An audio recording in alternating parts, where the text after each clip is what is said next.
제가 연 3주간을 거쳐서 하나님의 은혜와 하나님의 주도적인 그 주권에 대해서 많이 말씀을 드렸습니다.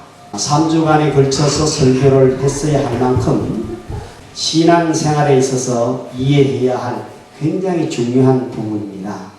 그래서 지난번에도 요한복음 15장을 가지고 나무와 가지로 설명을 드렸습니다. 우리는 가지에 불과한 존재다. 가지가 할 수 있는 일이 뭐냐? 가지가 할 수 있는 일은 아무것도 없다는 것입니다. 가지는 다만 나무에 붙어 있어서 나무로부터 수액을 공급받고 영양을 공급받아서 나무로부터 열매에 된 모든 소질들과 품질들을 공급받아서 열매가 맺힐 뿐입니다. 분명히 열매는 가지에 맺히지만 가지가 할 수 있는 것은 아무것도 없습니다. 가지가 나무에 떨어져 있으면 말라 비틀어져 불 떠내듯이 우리가 하나님을 떠나서는 아무것도 할 수 없는 존재이며 모든 것을 하나님이 주도적으로 행하십니다. 하나님이 행하십니다. 우리 약간 그 이해를 해야 될 것은 이제 우리 한별이가 한참 이제 분답할 그런 시기입니다. 조금 더 지나가면 괜찮을 건데 한별이도 우리 교회 세대 교인으로 인정하기 굉장히 소중하게 생각합니다. 한별이의 그 철부지함을 여러분들이 잘 이해를 하시고 예배에 집중하시기 바랍니다. 저는 방해를 안 받거든요. 저는 한별이 떠드는 것이 제 설교하는 데 전혀 지장되지 않습니다. 예배에 집중하고 말씀에 집중하면은 여러분들도 크게 방해받지 않고 말씀을 들을 수 있을 것입니다. 예배에 집중해 주시기 바랍니다. 자, 그러면 이제 제가 말씀드린 대로 인간편에서 할 수 있는 일이라고는 아무것도 없고 전격적인 하나님의 은혜요, 하나님의 주권이요, 하나님의 의지에 달려 있으며 하나님이 하신다고 하면은 곧잘 이렇게 나옵니다. 그러면 우리는 아무것도 할 게 없네. 놀고 먹어도 되겠는데 이쪽으로 갑니다. 하나님의 주권과 은혜를 강조하다 보면 인간편에서의 책임과 의욕에 대해서는 그만 약화되는 그런 경미함이 있습니다. 이 부분을 오늘 다뤄보려고 합니다. 그러면 모든 것을 하나님이 하시는데도 불구하고 우리가 열심히 살아야 할 이유가 무엇인가? 우리가 하나님의 말씀에 대해서 책임과 의욕을 가져야 할 이유가 무엇인가에 대한 것을 오늘 이 본문 말씀을 중심해서 살펴보기로 하겠습니다. 자, 가지는 나무에 붙어 있어서 열매를 맺게 하는 것은 나무입니다. 분명히 나무가 뿌리로부터 영양과 소액을 공급받아서 열매를 만드는 것은 나무 자체이지 가지가 하는 것은 아니란 말입니다. 그럼에도 불구하고 하나님의 그러한 주도적인 역사, 하나님의 주권은 결코 인간을 조종하거나 조작하는 의미에서의 주권은 아니라는 것입니다. 우리를 무슨 자동기계 다루듯이 그렇게 인간을 조종하고 조작하는 그런 의미에서의 주권은 아니라는 말입니다. 자, 지난번 창세기 강해를 하면서 설명을 했듯이 하나님은 우리 인간을 인격적인 존재로 만드셨습니다. 자율적인 존재로 만드셨단 말입니다. 스스로 판단하고 스스로 결정하고 스스로 행동할 수 있도록 로봇으로 만든 것이 아니라 인간으로 만드셨습니다. 그래서 선악과의 의미를 그때 그렇게 설명했습니다. 왜 선악과가 있어야 하는가에 대해서 설명을 드렸습니다. 순종과 불순종, 그 양자 사이를 인간 스스로가 자발적으로 자율적으로 선택할 수 있도록 한 게 바로 선악과인 것입니다. 여러분, 순종이라는 것은 불순종을 전제하지 않고는 불순종이라는 개념 자체가 존재할 수가 없습니다. 그렇죠? 불순종할 수 있는 여지가 있는데도 불구하고 불순종하지 않고 순종하는 것, 그게 순종의 의미이겠지요. 자, 하나님은 우리 인간을 그렇게 만드셨습니다. 인격적인 존재로 만드셨고 자율적인 존재로 만드셨고 스스로 결정하고 판단할 수 있도록 그렇게 만드셨습니다. 그래서 하나님이 물론 하나님은 주도지고 주권을 가지고 절대 주권을 가지고 결국 우리를 하나님의 은혜 안으로 인도하시고 하나님이 목표하시는 그 하나님의 목표로 우리를 이끄실 것이 확실합니다. 그런데 어떻게 하시는가 하면은 억지로 강제적으로 끌고 가시는 것이 아니라 오늘 이 본문의 말씀이 있듯이 뭐라고요? 자기 뜻을 위하여 너희로 소원을 두고 행하게 하시는 이는 하나님이시니 그렇게 되어 있습니다. 어떻게 한다고요? 우리에게 하나님의 뜻을 향한 소원을 두십니다. 하나님이 하시고자 하시는 하나님의 뜻을 향한 의욕을 주십니다. 그래서 하나님이 하시고자 하시는 그것을 하고 싶어지게 만든다는 것입니다. 소원을 두고 행하게 하시는 바로 이 부분이 굉장히 중요합니다. 그래서 하나님은 우리를 설득하시고 이해시키고 우리에게 그 마음을 주셔서 우리 두 발로 걸어서 우리 자신이 그 길을 가게 하시지 저절로 자동적으로 가도록 그렇게 하시지 않는다는 것입니다. 거기에는 하나님의 그 소원을 하나님의 뜻을 향한 그 의욕을 꺾을 수 있는 다른 그 무엇도 있다는 것입니다. 불순종의 여지도 분명히 있습니다. 그래서 로마서 6장 12절에서는 말씀하고 있습니다. 너희 몸에 사욕을 좇지 말고. 몸에 사욕이 있습니다. 분명히 하나님은 우리 속에 성령을 내주하게 하셔서 성령을 따르도록 하시지만은 또 한편 우리에게서는 또 뭐가 있습니까? 죄를 향한 소원 역시 있습니다. 그래서 몸의 사욕을 따라 행하지 말고 죄가 너희 몸을 지배하지 않도록 하라고 말씀하고 있습니다. 자, 그래서 순종이라는 것은 절로 순종이 저절로 되는 게 아니라 뭐예요? 우리의 의지를 가지고 하나님의 뜻을 따르려고 하나님의 소원을 따르려고 우리가 의욕을 가지고 그 책임을 다하려는 열정과 열심이 필요하다는 말입니다. 그래서 게으르지 말고 열심을 품고 주를 섬기라 그렇게 되어 있습니다. 열심을 품고 주를 섬기라.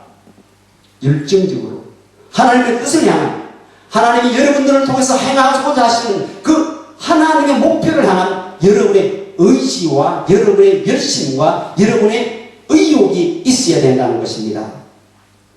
분명히 열매 맺게 하시는 분은 하나님이십니다. 그런데 그 열매를 맺게 하는 것이 하나님께 붙어 있어야 열매를 맺는다고 말씀을 하고 있습니다. 우리가 지난번 요한복음 15장에서 살펴봤잖아요. 그죠?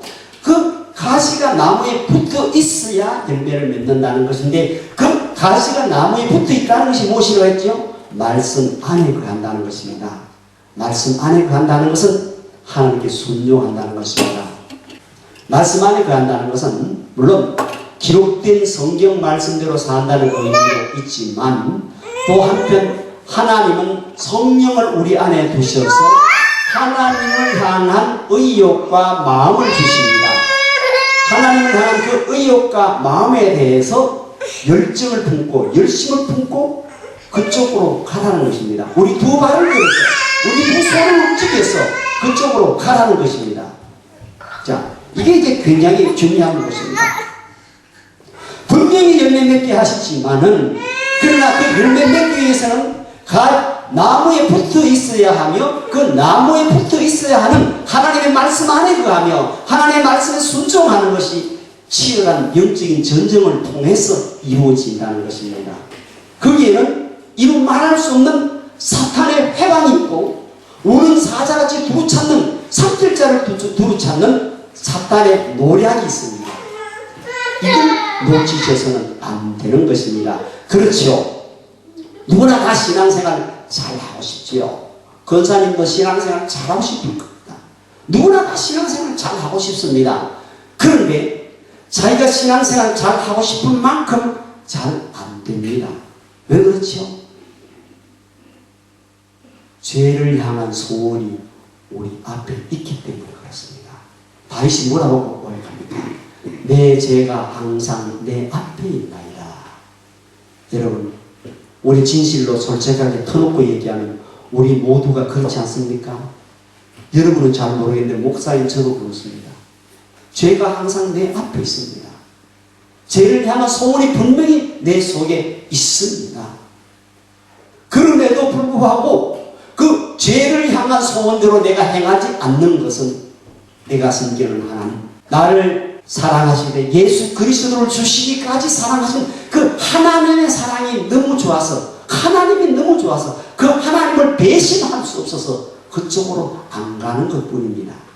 그쪽으로 차마 그렇게 할 수 없어서, 차마 하나님께 등을 돌릴 수 없어서, 하나님이 싫어하시는 그 일을 할 수 없어서 그쪽으로 안 가는 것입니다.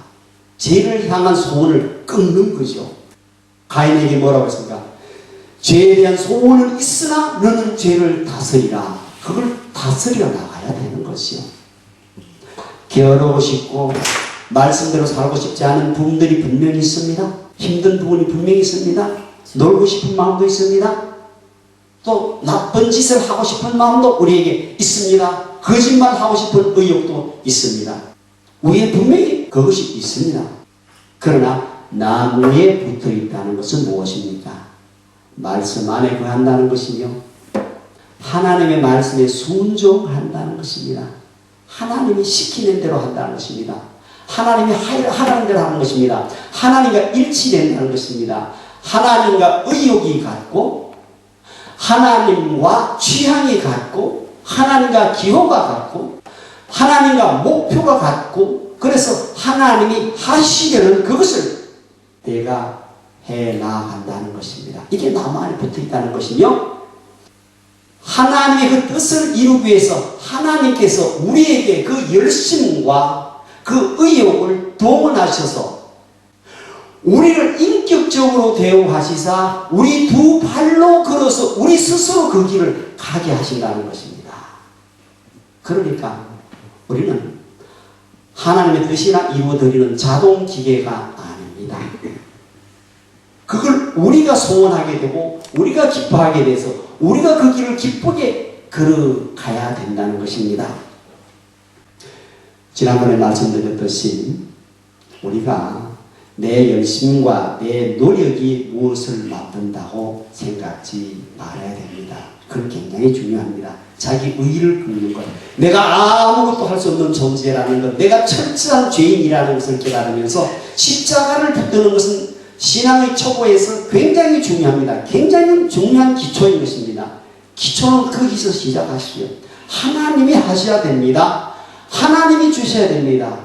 실로 그렇잖아요. 여러분들 인생 여러분이 할 수 있는 게 뭐 있습니까? 여러분 마음대로 할 수 있는 게 뭐 있겠습니까? 여러분들 여러분 인생을 여러분 마음대로 되던가요? 뭐 하나 여러분 마음대로 할 수 있는 게 아무것도 없습니다. 더군다나 신령한 일, 하나님의 일에서는 여러분이 할 수 있는 게 아무것도 없습니다. 그래서 철저하게 이것을 깨닫는 것이 필요합니다. 하나님이 하셔야 됩니다.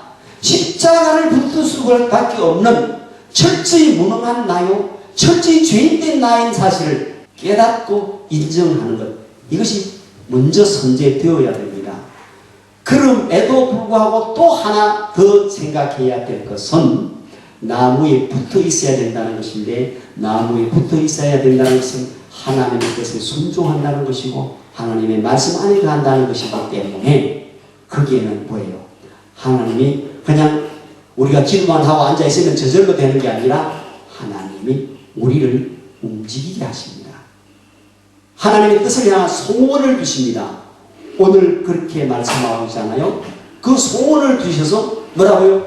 두렵고 떨림으로 너희 구원을 이루라, 이렇게 되어 있습니다. 대단히 중요한 말입니다. 분명히 주권적으로 하나님이 이 구원을 이루어 가십니다. 그럼에도 불구하고 우리가 하나님이 주신 그 마음을 따라서, 하나님이 주신 그 소원을 따라서 하나님이 하시고자 하시는, 여러분 인생을 통해서 하나님께서 하시고자 하시는 그 하나님의 뜻을 이루어 가라는 것입니다. 어떻게요? 두렵고 떨림으로, 그 정도로, 정말 두려운 마음으로, 떨릴 마음으로, 그런 긴장감을 가지고 긴장을 늦추지 말고서 하나님 앞에서 최선을 다하라는 것입니다. 그래서 놀고 먹으면 안 됩니다. 놀고 먹어도 되겠네가 아닙니다. 놀고 먹으면 어떻게 하는지 압니까? 기어코 여러분들을 그쪽으로 가도록 하나님이 들들 볶고 있습니다. 그리고 징계와 고통이 주어집니다. 징계라는 것은 우리가 잘못하지 않아도 훈련으로 주는 징계가 있습니다만, 또 하나는 우리가 하나님이 원하시는 쪽으로 가지 않기 때문에 하나님이 그쪽을 막으시는 부분도 있습니다. 고통을 통해서 그게 아니라고 우리에게 알리는 것입니다. 대부분은 이쪽 경험이 많습니다. 여러분, 하나님이 기엽고 하나님이 원하시는 그 길을 걷게 하십니다. 그 길을 가게 하십니다. 시간이 걸리더라도 우리가 스스로 자발적으로 자율적으로 가게 하시기 때문에 거기에는 많은 과정이 있습니다. 많은 시간이 있습니다. 그러나 그것은 하나님이 설득하는 시간이요, 우리를 구슬리는 시간이요, 우리를 깨닫게 하시는 시간인 것입니다. 미련해서 깨닫지 못하면은, 불순종하면은 어떻게 되는지 아십니까? 시간만 걸립니다. 자꾸 시간이 걸려요.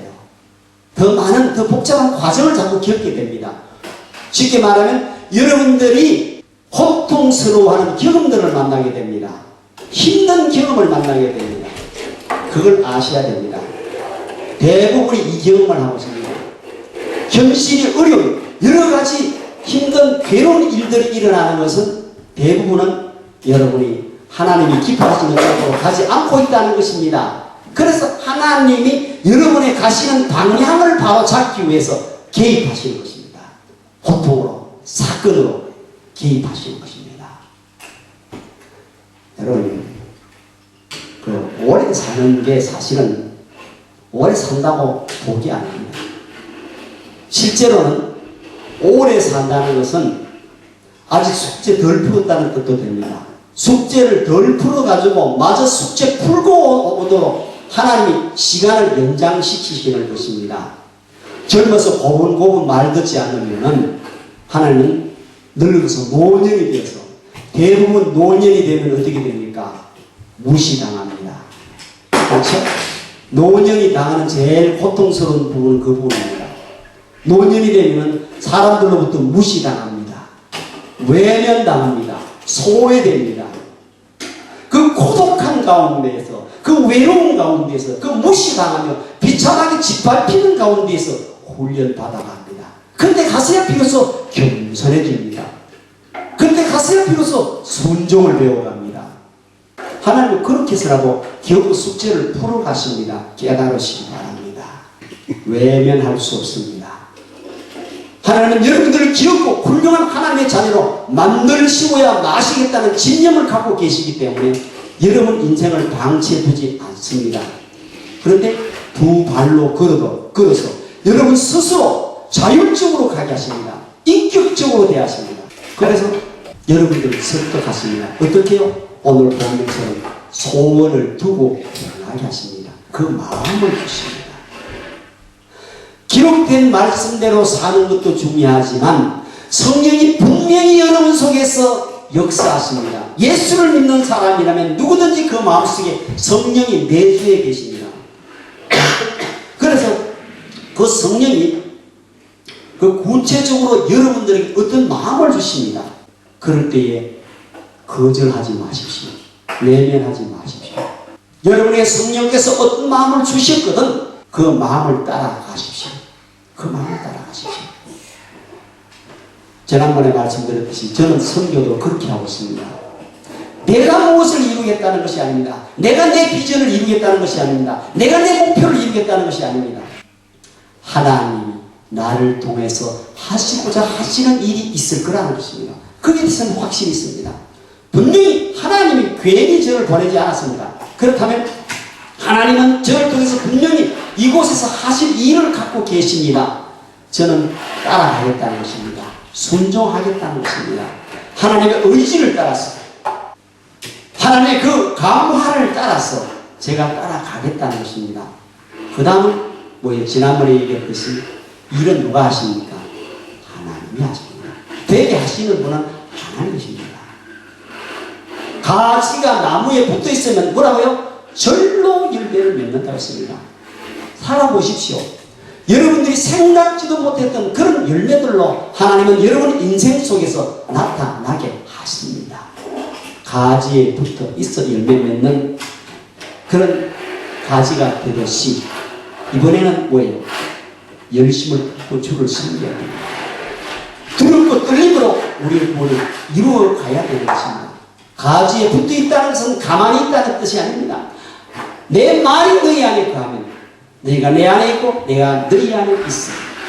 우리가 서로 하나님 안에 있고 하나님은 내 안에 있어. 그 말씀을 따라 절겨 순종하며 열심을 품고 주를 섬기며 두렵고 떨림으로 구원을 이루어가는 저와 여러분 되기를 주의 이름으로 축원합니다.